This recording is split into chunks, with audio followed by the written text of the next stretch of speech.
Story తెలీదు, content తెలీదు, crux తెలీదు, చిన్న సింగిల్ లేదు, టీజర్ లేదు, ఇవేమీ కూడా లేకుండా జస్ట్ గేమ్ చేంజర్ అనే పేరు మీదే ఆస్ట్రనామికల్ బిజినెస్ జరిగింది. ఇదంతా global star Ram Charan astounding craze and image వల్లే సాధ్యమైంది అంటున్నారు ట్రేడ్ నిపుణులు. వివరాల్లోకి వెళితే తాజా సమాచారం ప్రకారం game changer all southern languages కలిపి డిజిటల్ రైట్స్ను అమెజాన్ ప్రైమ్ 110 కోట్లకు కొనుగోలు చేసినట్టు సమాచారం. ఇది హ్యూజ్ రికార్డ్. ఇది హిందీ డిజిటల్ రైట్స్ కాకుండా వచ్చిన మొత్తం. హిందీతో కలుపుకుంటే చాలా ఎక్కువగా ఈ మొత్తం రీచ్ అయ్యే అవకాశం ఉంది. ఓవరాల్గా ఈ చిత్రం pre release theatrical and non theatrical business value 500 కోట్ల రూపాయల పైమాటే అంటున్నారు ట్రేడ్ నిపుణులు.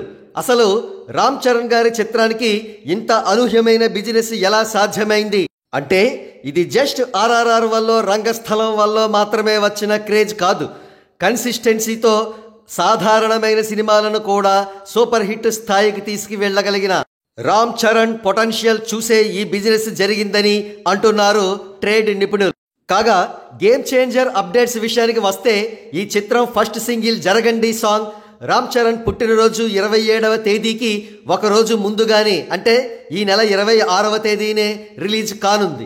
ఇకపోతే లెజెండరీ డైరెక్టర్ శంకర్ దర్శకత్వం వహిస్తున్న ఈ చిత్రంలోని కీలకమైన దృశ్యాలను ఇటీవల వైజాగ్లో చిత్రీకరించినప్పుడు తండోపతండాలుగా జనం వచ్చిన విషయం అందరికీ తెలిసిందే.